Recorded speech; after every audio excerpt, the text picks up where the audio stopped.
Good evening. It's good to be back, folks. Two launches, 2 days, two hemispheres. Rocket Lab beats their own launch record. Russia is building a new space station that some people say they could dominate the Earth. Well, let's see how true that is. We're also on the other side of it. We're going to take a look about how small sats could help the U.S. win the new space race. The first Gen 3 Starship booster damaged in testing. How far will that set them back? Stoke Space is just moving fast and furious. They claim they want to solve the only launch problem that moves the needle. We'll tell you what that is. There's a startup that wants to blot out the sun to reverse global warming. We're going to have some fun with that one. And Starlab secures an investment from Jonas Henderson. That's a big deal. We'll try to figure out how much it is. They don't really say. All that with our guest, Tom Marotta. From the news desk at the Center for Space Commerce and Finance, my name is Thomas Andrew Olson, and this is The Unknown Quality.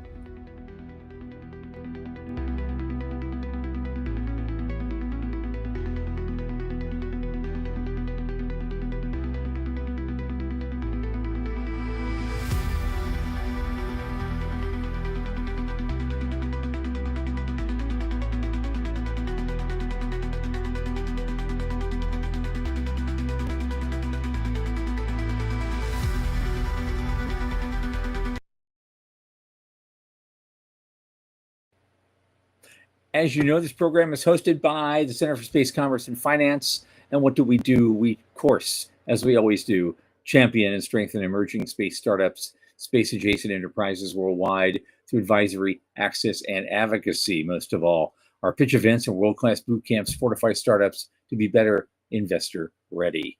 Now, a lot of our work, especially this podcast, is supported by our listeners and fans like you. So just go to cscf.space/support and click that plain as day donate button. A little in the tip jar each month makes a big difference. And now joining me is my almost longest space friend, Michael Lane, who just finished polishing his treasure vase. He's here with us. Come on in. Hey, and you polished your face as well. What the hell happened there? Yeah. Yeah, I usually around my birthday, around November sometime, I tend to shave it off. I've kept a beard for most of the last 10 years. Mm-hmm. I'm like, maybe it's time to go legit. Maybe it's time to I don't know. I haven't decided whether I'm going to keep it like this or not. I'm still okay. Well, I guess I'll put you on the list to get you some beef tallow for Christmas. And you, how are you doing? Glad to have you back. I'm glad to be back. I was, as you know, I was taking care of a sick friend down in Vero Beach, and his poor internet just couldn't cut it. Ironically, just the next morning after the Thursday show, it was all fixed. Oh, at blasting bandwidth. So I was like, damn, 12 hours sooner, and I would have been there. Right. Wow. Yeah. So there you go. But well, glad to have you back. And you got to take care of the family. You got to take care of the friends. Like you got to do what you got to do. Got to do be it, right? Useful in the universe. Yep. Anyway, what should we start with? I've got all sorts of stuff here. Yeah. Let's start with. I liked it. It was Rocket Lab. They beat their own record this year. Always love Rocket Lab. But I love that 2 launches, 2 days, and 2 hemispheres.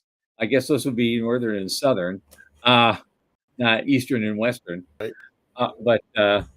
Right. Yeah. 2 launches in 2 days. They're gonna be up there. They're looking like they're trying to start competing with SpaceX. They want to start doing that launch rate. Yeah, right. That cadence is key. If they got people paying them to do it, now good for them. Yeah. I'm a fan of these kids, right? They're doing good work. They're it's important to recognize that this is a press release from Rocket Lab, so they're all very best things. But you know, Right. gotta love 18 Electron launches in 2025 with 100% mission success. So take the wins, y'all. Take the wins. Absolutely. Absolutely. And good for Yeah. them. Um, I see Aiden is with us. Glad Hey. to see you Yeah. here. So cool. Cool. Glad to have you. Um, we'll see. I don't know. Where's Morty these days? He's still in Japan or He's still in Japan. He's supposed to get back, I think today or tonight or tomorrow. okay. I'm technically supposed to have a meeting with him tomorrow, um, but I don't know if that's going to happen or not. Okay. So we're already getting questions from Aiden of the Blue Origin launch from last week. I don't know if we want to We take this take that stuff now or No, I might as well take it now. You know, we talked about it a lot last week, so definitely want to catch that show. But last week and the week before, I think it was Thursday and the Thursday before. I think it's great. I think they've announced some other stuff. They just announced a new heat shield that is gigantic. So I think that's a big deal. And as soon as they finished the one launch, they came back with we've got a bigger, better rocket on the drawing pad that jumps their cargo capacity from 45 tons to 70 tons. So you know, I said last week and the week before, like Blue is my favorite launch company. They always have been. It's kind of like rooting for your home team when they kind of suck a little bit. You still root for them. yeah, But I love these guys, and like the Cubs. I think it's great. Yeah. Yeah. And Oh, well, here's the thing though, I want to ask about that one since we're here. It's yeah, like yeah. so this new design is that going to be the new Armstrong? Are they going with that nomenclature still? I mean, they're still using that nomenclature. I don't think this is new Armstrong. I think this is just a bigger, better new Glenn. Okay. I think that their branding is not as great as SpaceX's, but they're pretty good at that stuff. I think they would have said that if that's what it was. But I Well, we don't think also it. see now with them two competing philosophies of engine design. Yep. So now you're seeing the ones that they're using, and you're seeing what Starship is using, and they're two Well, completely different engine philosophies. you could go farther because we talked about Stoke last week as well while you were Yeah. out. So that's a third, right? Mhm. And that's what we're going to talk about that here more this evening as well. But Yep.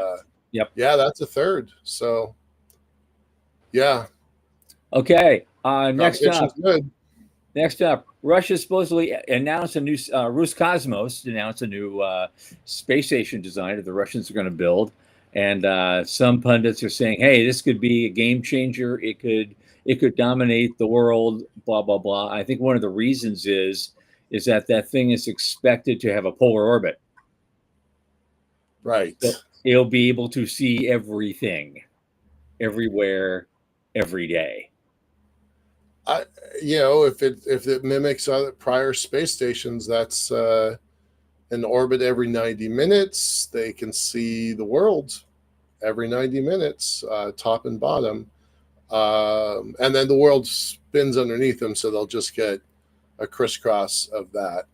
But I do think that's really interesting. Certainly, the design is cool. Certainly, the idea is cool. But let me ask you a blunt question. Can Russia today pull this off? I think no. Uh-huh. Okay. Okay. I'm not sure if they can or not. Depends on how much legacy capacity they could bring to bear on this. If they're using the standard stuff they've been using for 50 years, Soyuz and their Yeah, standard sure. launchers, and they can knock those out from a factory the way Musk does. Maybe not quite as fast, but so it But depends on the size of the modules and what you're putting together because we don't really know much given this announcement. It almost looks like a press release. yeah, right. You know, it's they made their own announcements. 3, 4, 5 years ago about their own lunar missions. And then they, in my opinion, caved and sucked into the Chinese program, the ILRS, Yep. International Lunar Research Station. Hasn't been a lot of talk about ILRS. They've completely abandoned their own lunar mission. So that's 2 out of 3 missions that they're like, this is what we're going to do, and then they haven't done anything. So I really am a little skeptical, and I think their invasion of Ukraine has backfired at such a level that if they're not careful, they're going to be a vassal state of China. So I don't think they have the capacity. Not from what I read in the news. So I'd be really surprised. From what I've been reading about the economic stuff going on in China right now, China may end up being a vassal state of themselves.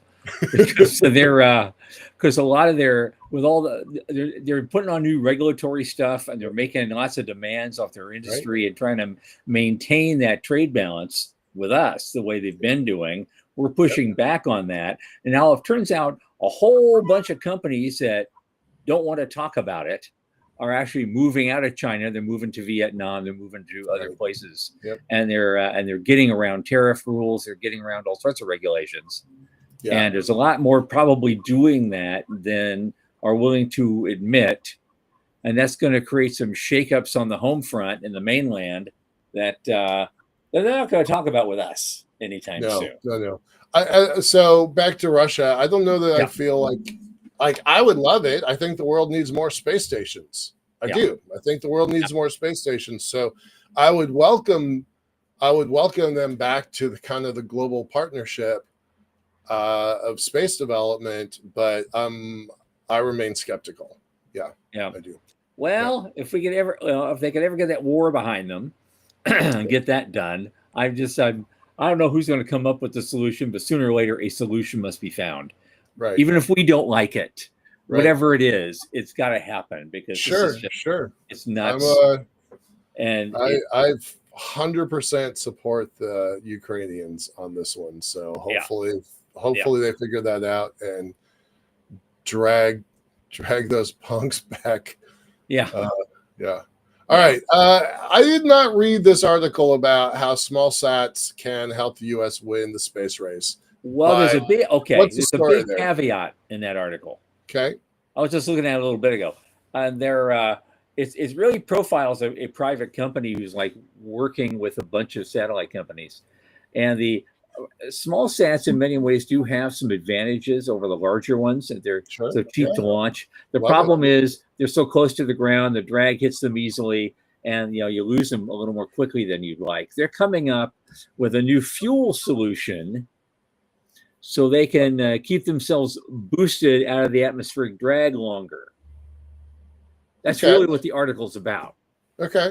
And they came up with something. They've tested it in the lab, and they're company called Petro, and it's also being launched. It's being paid for, at least in part, by DARPA. Cool. I don't know how that helps us win the space race, but that's certainly great tech for small sats. Which space race are we talking about is really the issue, and that's not really clear from what I'm reading. We just closed it off, but the article we just had was basically the pundit was saying that America is losing the space race. We don't even know we're in. So in that case, they were talking about space stations, space race. Yeah. But I guess what they're doing is they've got there's some fundamental knowledge about propellant that we don't have. Okay. And some of these novel chemicals behave well in an electric rocket, and they're playing with that kind of stuff. And so that's they're trying to figure out a core problem that in total holds all the tech back. And so I guess they had a drop in funding for a while, and now they're trying to get that back. but they got to invest in these new solutions, and that's what they're saying. We fall behind if we don't get more high-end stuff like this. All right. Well, fingers crossed on a new technological solution. This is what she said. I think it's important to acknowledge the impact that fundamental research has, because that can get lost when we're trying to really frantically come up with new technology solutions. Yep. If you don't answer the fundamental questions, you're never going to understand the core problem that's holding your technology back. So it's a good quote. I like that. It's good. Yeah. They're quoting us. We've been saying that stuff for years. We have been. It's nice when smart people mimic us. So let's get to Stoke, because Stoke, I mean, they just got a whole crap ton of funding that's not that long ago. Yeah. And now they're going to spend it all. They're all in now because in their view, nothing else matters but full and rapid rocket reuse. Yep. And so in their world, that's the only thing that moves the needle in this industry. And they're all in. Yep.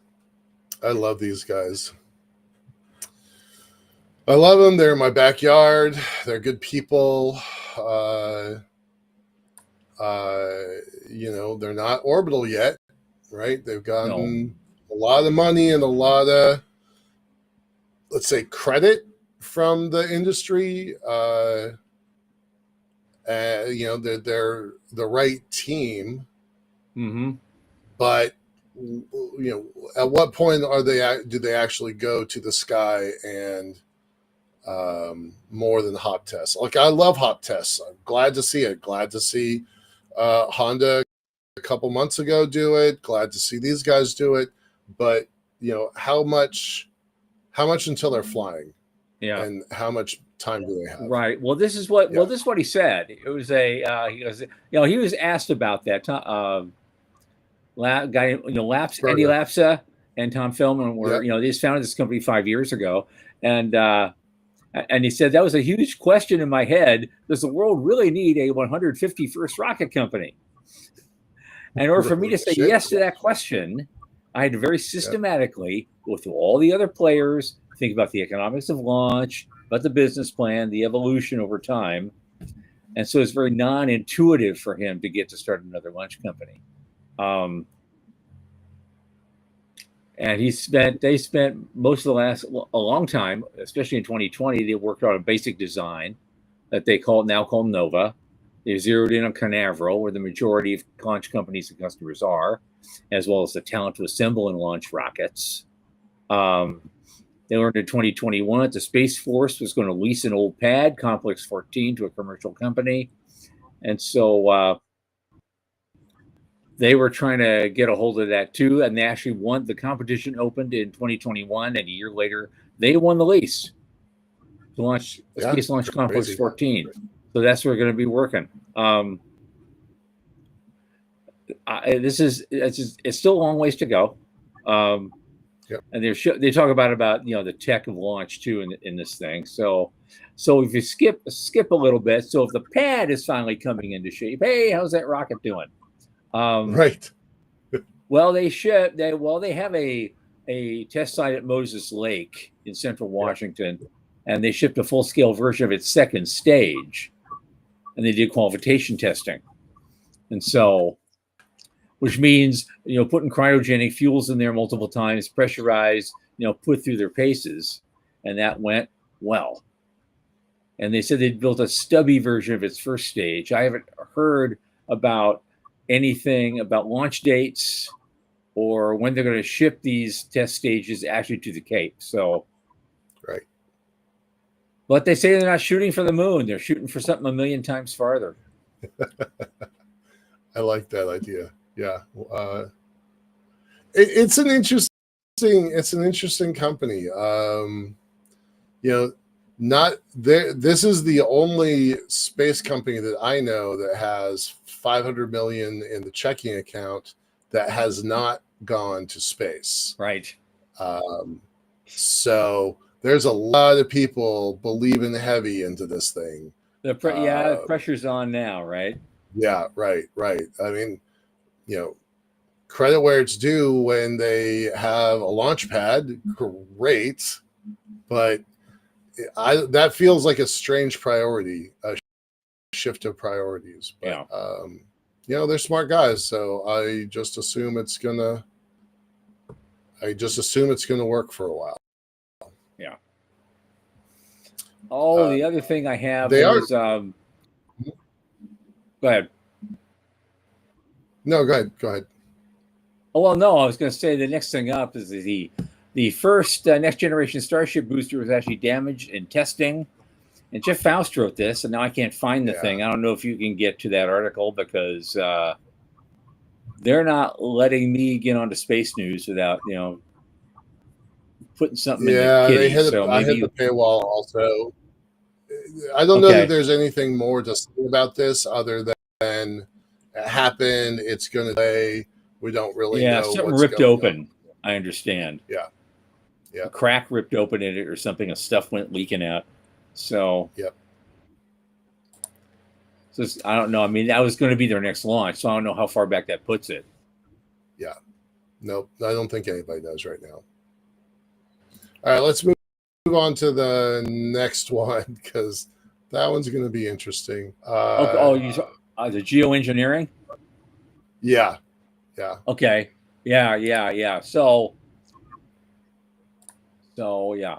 Where am I here? Where is it? What do I have? Well, let's talk about what geoengineering is, right? From deconstructing the word, it's an engineering project so big that it changes the world, right?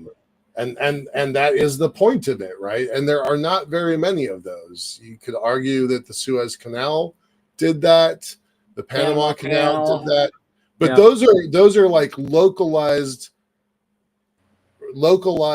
projects that had international implications. What these folks are doing is actual, not figurative, actually blocking down the sun and turning down the planet's thermostat. That's insane. And I've been hearing about this idea for at least 10 years, and there's different flavors of it.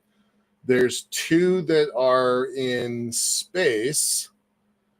Our friend Rick Tomlinson's a part of one of those teams. That does not surprise me. And a long ago competitor of mine, David Shawm, we're not competitors anymore, we're friends,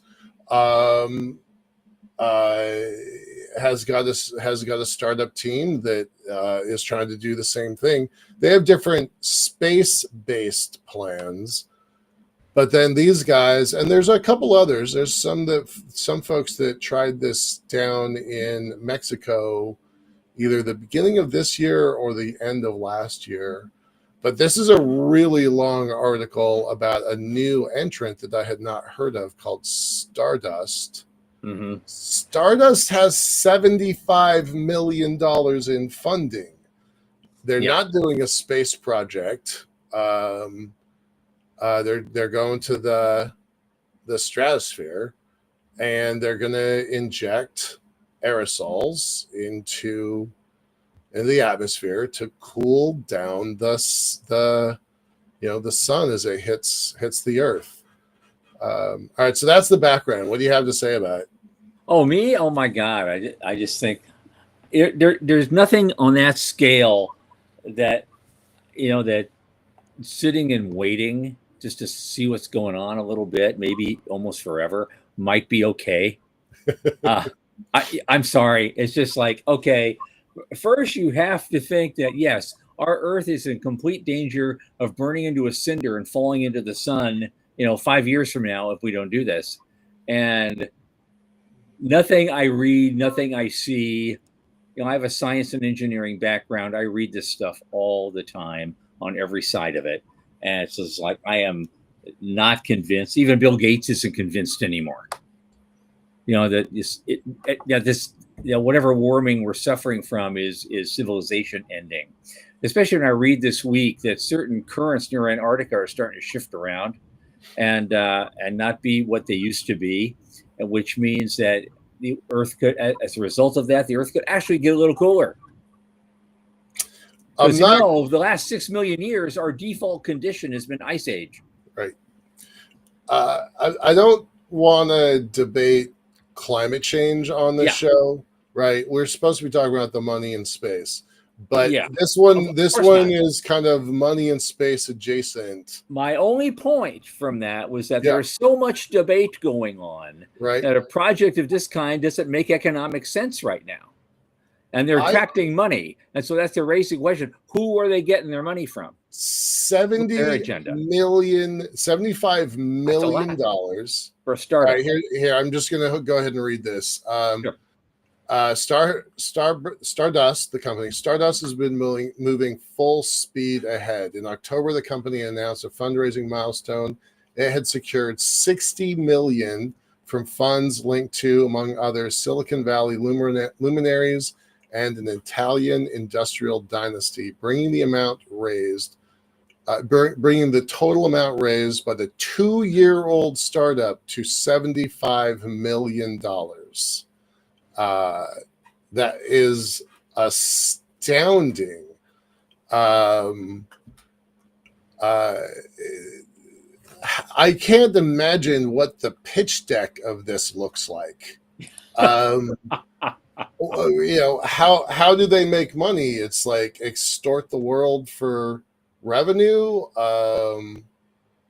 Yeah, I just somehow they convince Silicon Valley, amongst others. I don't know how you get an Italian dynasty family to join your project. That makes me question things. But it's like, okay, if they can do it, elevators on the moon seem much more Sure. possible. Absolutely. Stratospheric communication systems seem much more possible. Yeah. I don't know. Huge global funds to build space companies like the kind you and I envisioned 25 Right, years ago right. could still happen. Mm-hmm. Mm-hmm. Or I get too old. Yeah, it was kind of boggling. It's a very long article. There is a lot of nuance in this thing. I don't think we Yeah. need to go into it because it does kind of like push us off our normal topics. But I thought it was fascinating. I thought it was worth bringing up. Yep. And if you're watching here tonight, I think Doug Plata and Jay Cathari have some excellent comments. Oh yeah. Anyway, do you want to shall we just move on? Yeah, let's move on. We have a guest, and he's waiting. Yeah. Okay, we're going to have an update tonight. It's an interesting thing. It's back on our topic of what do we do about launch capacity and where do we put it and how do we get it off the ground. And as we've said many, many times on this program, there's way more demand for launch facility capacity than we have available supply right now. And our guest tonight, he's back with us a second time. He's one of the few out there that's actually doing something about it. And his name is Tom Marotta. He's CEO and founder of the Spaceport Company, leading the team that is building distributed launch infrastructure on mobile offshore platforms, hint, hint, to solve the problem of growing spaceport congestion. He also led the team that achieved the first ever FAA Part 450 launch license. And he's also an award-winning co-author of The High Frontier and Easier Way. And he's a co-founder, I didn't know this, of the Beyond Earth Institute. Tom Marotta, welcome back, man. Thanks for having me. Great to be back. Yeah, hey. Great. So, Michael, you cut your beard off just as I'm growing a mustache. So we're like ships passing in the night here. At least Olsen still has his beard. Looking good, man. Yeah. Trademark. It's the goatee and the hat. That's his. It's the hat. Yeah, we're gonna trademark. Well, the hat that. covers a multitude of sins, so they're in my case. Well, it's great to be back. Thanks for having me. Last time I was here, Olsen, you weren't here, but the time went by really quick. So thank you for the invitation, and excited to dive in here. Okay, absolutely. So let's get down to it. I mean, you're building something. You're basically building launch platforms out at sea. Yeah. So prior to starting the Spaceport Company, I worked at Astra. I worked at a rocket company, and I lived the pain of trying to find cost-effective, reliable, predictable launchpad access. In the United States alone, we have a number of spaceports. There's 14 FAA licensed spaceports, not counting the federal ranges and not counting the exclusive sites like Brownsville, Boca Chica, which can only be used by SpaceX. And so when we were at Astra, my bosses came to me and said, "Hey, we need your help in trying to find enough launch pads to launch a rocket theoretically every day." That was the plan. And we threw all the spaghetti at the wall, examined a lot of options, and eventually decided the least worst option was to wait in line at Cape Canaveral. The folks at Cape Canaveral, the teams there, have done a great job at shoving more capacity into a site. But if you go down what used to be Missile Row, you mentioned, Stoke, Blue Origin, a lot of new and established companies have taken up all the real estate. There is. They're talking about chopping up the SpaceX landing pads for a couple of new sites. The federal government has been trying for years to force launch companies to share pads. The customers do not want to do that. No. We tried to convince them to do that on a boat when I was at the FAA for 5 years. I was in many meetings where there was talk of multi-user sites. That was the phrase. It really makes it challenging when one vehicle has a certain propellant. Other vehicles, even if vehicles have the same propellant, kerosene and LOX, for instance, very very common biprop combination. They might be at different pressures. They might use different loading. It's just very challenging, and frankly not cost effective for different vehicles to share sites. So we have a real estate problem. Ultimately, was what it boils down to. So started the spaceport company to try and create more supply, more launch pad supply. In 2022, when we started the spaceport company, there was a lot more demand for orbital launch than there is today. SpaceX has really consolidated a lot of the industry, and we've seen Virgin exit the industry. Other companies have kind of are going through a transition, like Astra and ABL and others. But what has really ramped up is the suborbital market, and I don't know if you guys really talk about that a lot, but same supply demand imbalance we see in the orbital market is even more pronounced in missile testing, sounding rockets, target rockets, and hypersonic testing is the big one. There's a lot of enthusiasm around hypersonic testing, and this is all suborbital. I mean, they go high, they go far, but they don't reach orbit. And finding a place to mature low TRL or medium TRL hypersonic systems has proven to be really challenging. And so we have found a niche in serving those suborbital things. If you'd have told me 4 years ago when we started the company, I'd have orbital business, I'd say, oh, that's stupid. Here we are. But go back to the article a moment ago with Stoke, right? When he started in 2020, there were 150 space launch companies, right? Our friend Michael Mealing at Space Fund, and separately Megan Crawford at Megan's at Space Fund and Michael Mealing's at Starbridge. They've been tracking 150 companies. So when you started, that was a real expectation that you'd have this whole industry. So, but I agree with Stokes. I agree with Lapsa's thesis, and I disagree with Megan and Michael. I think there are niches for orbital launch companies to find, and the proof is in the pudding. Rocket Lab has successfully found niches, and Peter Beck, I wouldn't bet against him. Now they are moving up to a larger rocket, but Electron is not going away because they found little corners of the market to go into, and that's a sign of the maturation in the launch market. Not everything is going to go to orbit on a 10 metric ton, 300 foot tall kind of Falcon 9 looking rocket or Atlas 5 looking rocket. There's going to be times where you need to hit weird inclinations that you can't hit from Cape Canaveral, or there's going to be times where it's cost effective and profitable to pay the premium for a small launcher. I mean, Firefly is also making a go of it. I don't think Firefly is as far along as Rocket Lab, but they're getting there. And so we're clearly seeing sort of a diversification in the launch market, similar to what we see in aviation or other forms of transportation. Amazon doesn't deliver packages to your house on a tractor trailer typically. They use a type of vehicle that makes sense for that trip.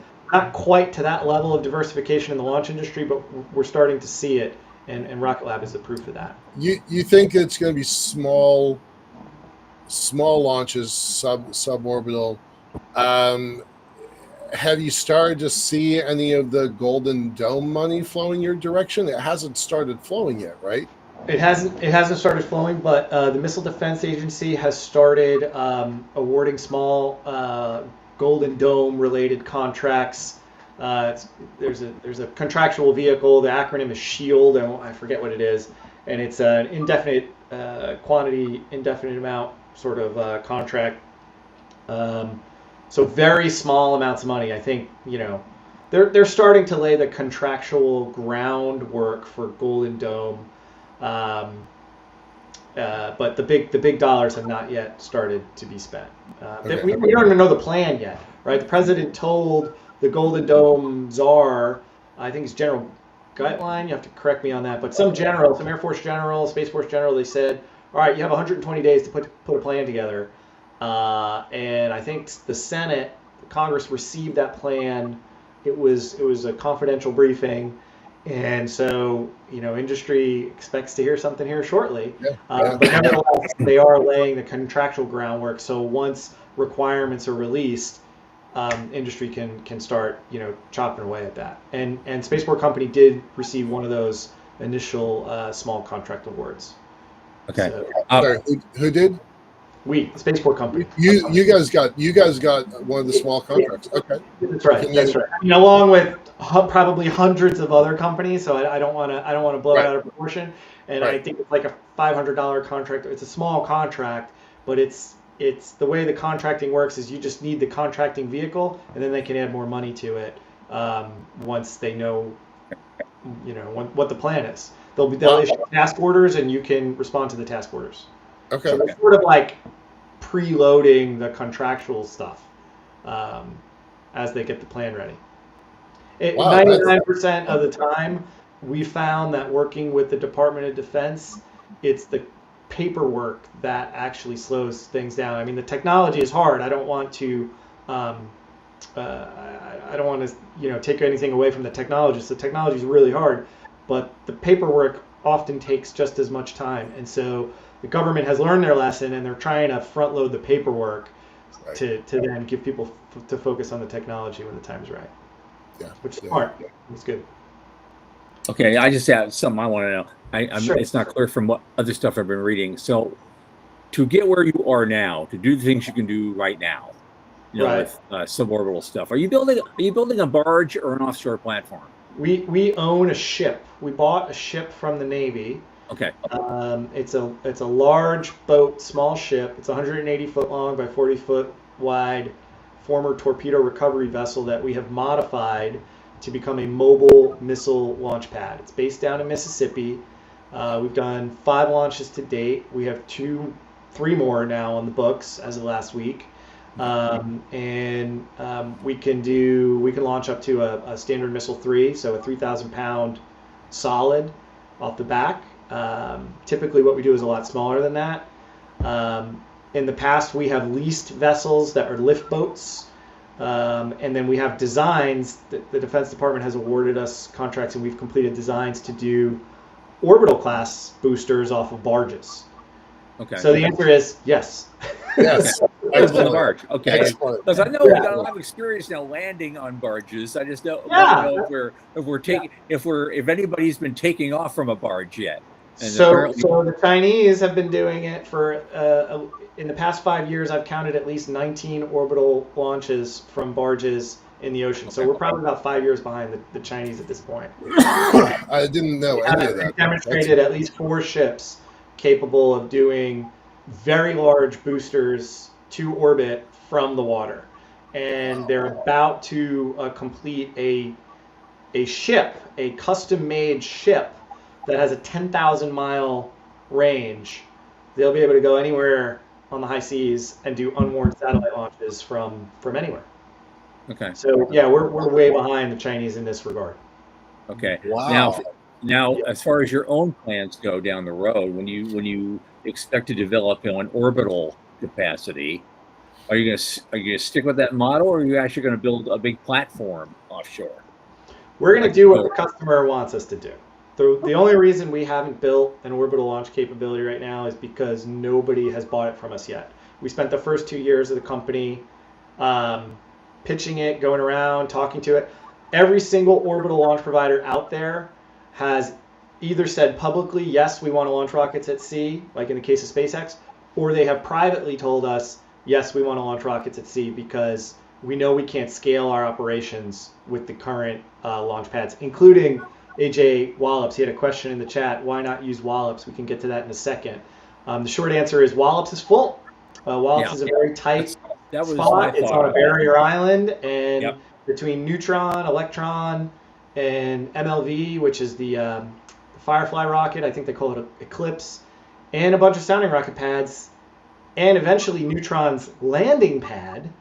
Right. Yeah. They're full. The inn is There's nowhere full. to Wallops. Wallops is a great facility, but in order to expand that facility, they'd have to fill in a bunch of wetlands or expand up to the north. It's a very challenging environment to expand. So that's Wallops.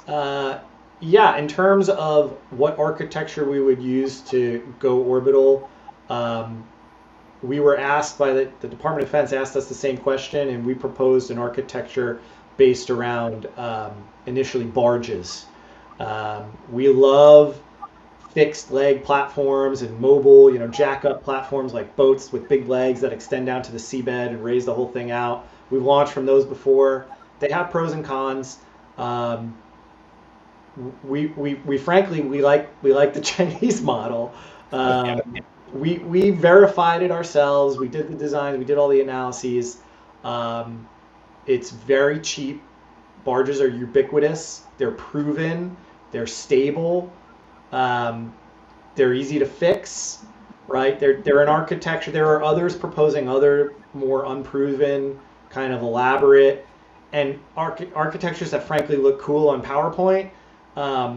But operating out at sea is extremely punishing. We've learned a lot of lessons actually going out and launching at sea. It's a very harsh environment, and you just want fewer things that can go wrong. So I'm all about the KISS principle. Right. And so we've built our architectures for orbital class on initially barges, and then eventually scaling up to freighters, like 900-foot long freighters.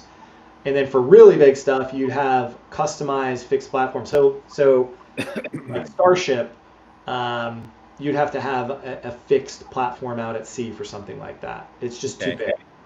Well, then let's go back to something I talked about earlier, because I asked you about, will you build a big platform offshore or not for orbital, and the answer I got from you was kind of like, well, no one's offered to pay us to do that yet. Yeah.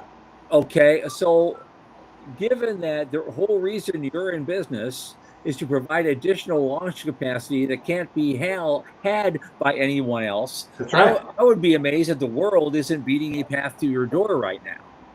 Yeah, what am I missing? Like I said, we've had conversations with everybody who's starting an orbital launch company, almost everybody. That's not everybody, but all of the operational orbital companies have either reached out to us or made public pronouncements about they want to go out to sea.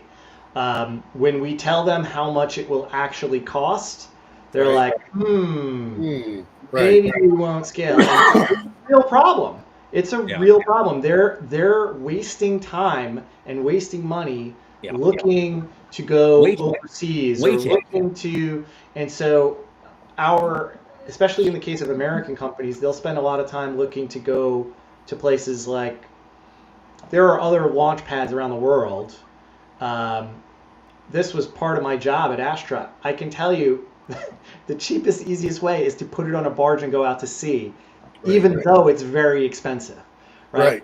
The export control rules, the logistics, just the customs of getting your people and your stuff out of the United States is very, very, very challenging. There is a reason Rocket Lab onshored and became an American company. Right. They wanted to get those DoD contracts. Right. But DoD said, you got to find an American launch pad, right? Yep. And there have been instances of experimental NRO birds flying out of New Zealand. That's great. I think we should do more of that. They are a Five Eyes country, but going to someplace like Northern Europe or Brazil or India is going to be very, very problematic from an export control standpoint. And so a lot of these launch companies, like for example, Stoke is a great example. Stoke raised $500 million, and they put a lot of it into spaceport. They did, right? That pad down in Florida, what is it, LC-13? I forget what, LC-14? It's Complex 14. Yeah. And they won the bid.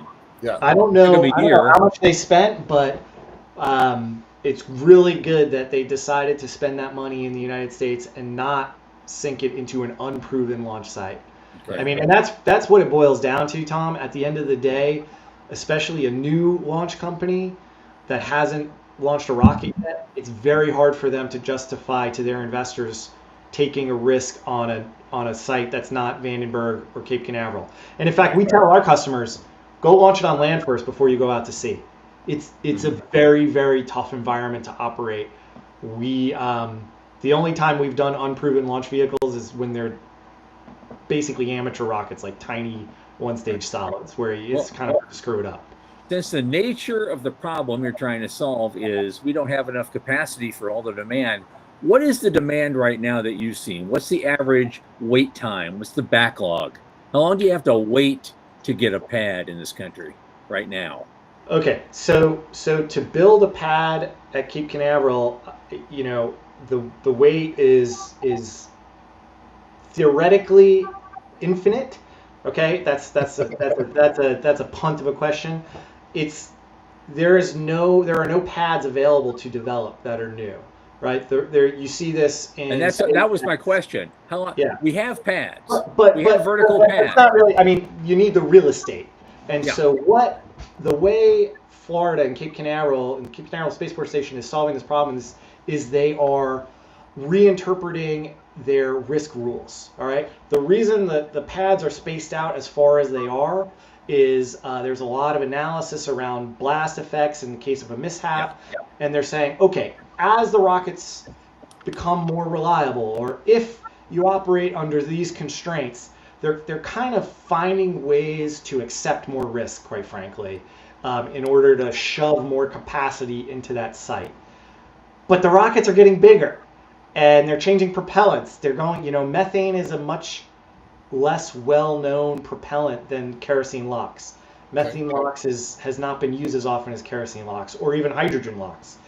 And so, SpaceX is taking a big risk putting those Starship pads on 39A, and they want to put more in there. Now, SpaceX is kind of in a league of its own. They'll figure it out, but I think they're going to be a little bit delayed in scaling their operations as they work with the range there to understand the risk of simultaneous Starship operations. Now, that was the same thing with Falcon 9 10 years ago. Everybody said, "Oh, how are you going to have it'll never happen." And now it hardly ever makes the news. We have Falcon 9s happening every 24 to 48 hours. Right. That'll come with Starship, but it might take 10 years for that to come around. Okay? Right. And in the meantime, you're really only launching from Cape Canaveral. That's not what Starship is designed to do. Starship was designed, or intended at least, to launch from anywhere. And so Gwen Shotwell, Elon Musk, and the guy who's running the Falcon program now, I forgot his name, have all said publicly, we know eventually we need to go out to sea. They bought a couple of oil rigs. What was that, 5 years ago? Yeah, then they released them. They're like, this is too early. They said, look, we got to fix the rocket, or we have to make the rocket work first, and then we'll go back to the oil rigs. They got a good deal on those rigs. Yeah. But they knew it was going to be several years before they were going to be able to actually use them with Starship. So they said, all right, forget it. They pulled a lot of equipment off of there. So they got their money's worth. Okay. Don't get me wrong. They scrapped a lot of good stuff off of there, generators, pumps. My understanding is a lot of that equipment is still being used in Brownsville. But Brownsville as a site is a great R&D site for Starship, but it won't really scale operations there. The azimuth range is very narrow. They have to shoot the gap between Florida and Cuba. So to really scale operations and build out the Starlink constellation, and which is what Starship is really made to do, they need to move to Florida and get that wider azimuth range to hit more launch inclinations and satellite inclinations more efficiently. Hold on, I never thought about that. So they have to thread the needle between Florida and Cuba. They can't overflight Cuba? They can. The FAA doesn't like it, especially because it's kind of it's still an experimental vehicle. Right. I believe to date, all of the Starship launches out of Texas have gone on the same inclination, and they do a dog leg kind of around Cuba. The Falcon 9 flies over Cuba all the time, the time. But again, I was at the FAA when they asked for the first time to fly over Cuba, and that was at least 5 years into the Falcon program. Okay. It had already flown dozens of times by that point. Successful. Got it. Okay. So, yeah, I mean, they'll get there, but in the meantime, they're investing a lot of money in Florida for good reason. I don't know if I answered your question, Tom. We got about 9 minutes left. I want to ask a couple things. We brought you on the show, I don't know, 2 months ago when there was talk about Maine. There's some other stuff.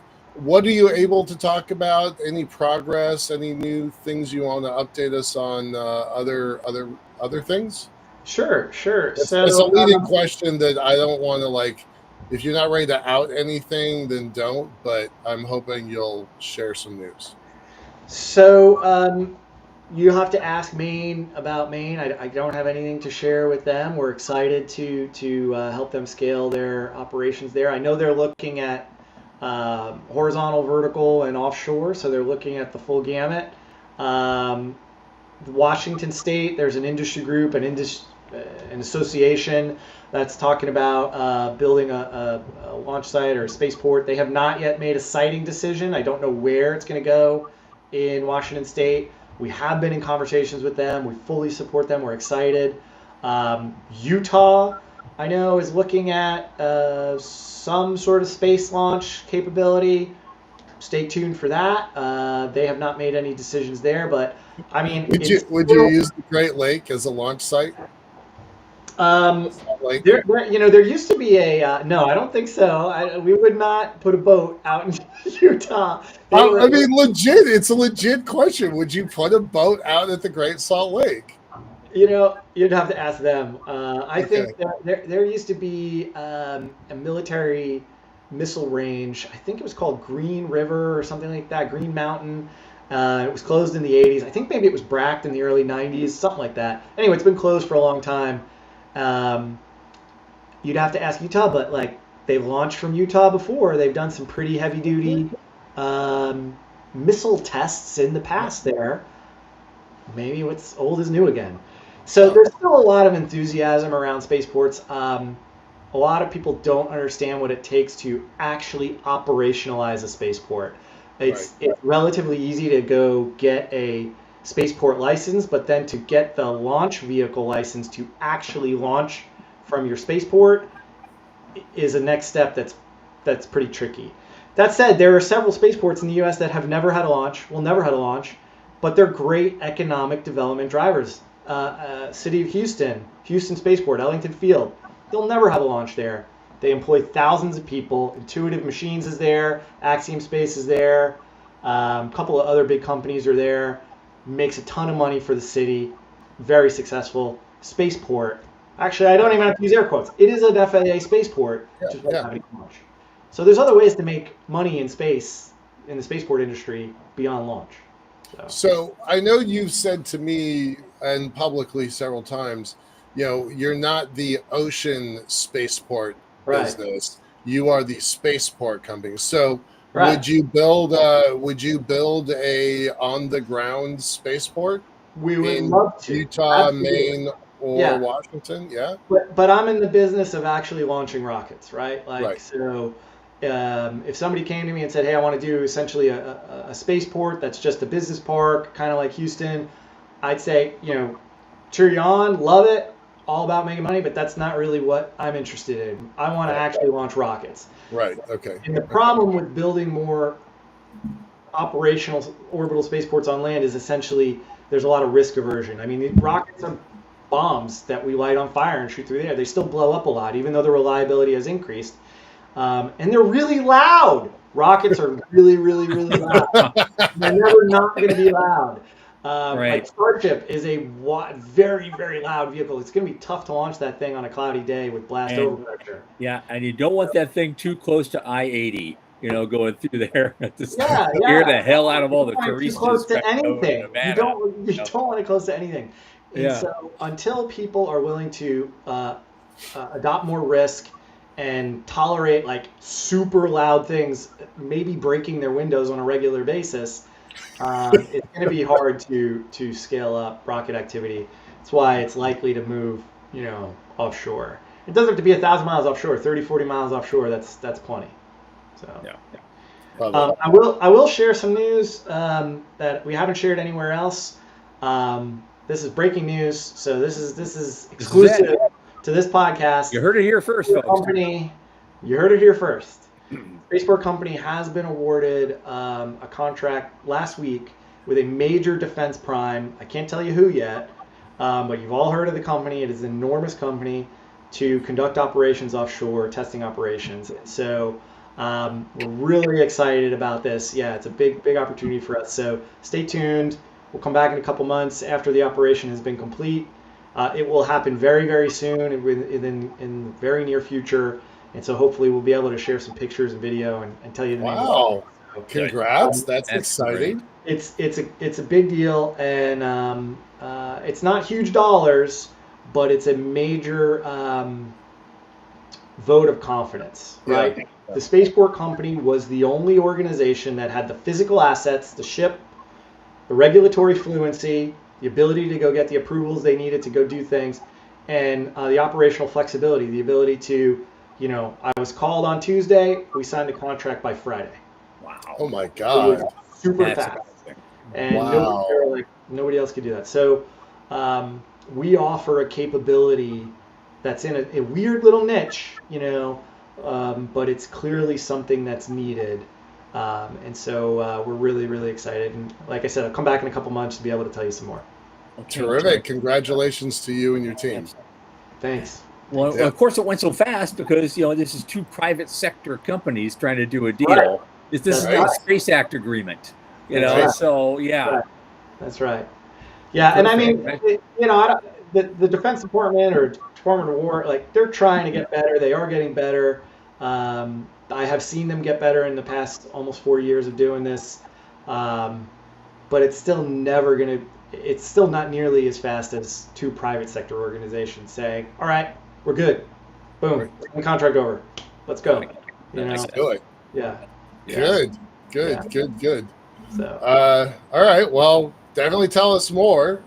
When should we schedule you for the next show? After the New Year. Yeah. After the Okay. New Year. Yeah. Okay. We'll do that. Right on. Okay, we'll do that. That sounds like a lot of fun. And on that, Tom Marotta, CEO of the Spaceport Company, it's always fun talking to you, and you had a lot of good things to say, and thank you for being here. And we're certainly going to have you back again. This has been great. Love that. Thanks so much. Stick around. Oh yeah, that was a good night back. I'm glad. So glad. I liked how he snuck in the news at he knew this minute the show was like, oh, we're ending. Let me just drop this little nugget in, and we'll perfect cliffhanger for the next show. Yeah. Yeah, we can't wait now. Everybody's going to be with bated breath waiting for the next announcement. But that's okay. We have a lot of things going on to fill that time between now and then. Now, obviously, Thursday's Thanksgiving Day. You should all be with your families, and don't listen to us. We'll probably have a rerun. It'll probably or not, maybe. I don't know. We'll see what happens. If it is, it'll be one of the better ones. To kind of say one of the better ones we did this year. And you can see that. One of these days we should have a day where we just play stuff all afternoon. Does that have a marathon like that, like the big guys do? Right, Twilight Zone all day, Right.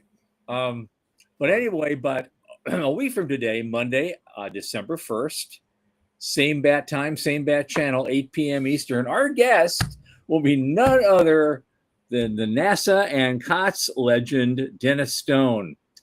This is going to be absolutely amazing because this is the guy who ran COTS back in the day. We're going to talk about how the future was actually initially built and what it took to do it, because he was right in the middle of it. He knows it all. He knows where the bodies are buried. Yeah. It's going to be absolutely amazing. And of course, from that, we're going to be able to talk about all the lessons learned from that for space development today. That's going to be absolutely outstanding. And I just can't wait to do that show. 1 week from tonight, right here from the center, the news desk at the Center for Space Commerce and Finance for Michael Lane and Sean Key. My name is Thomas Andrew Olson. Keep watching the skies.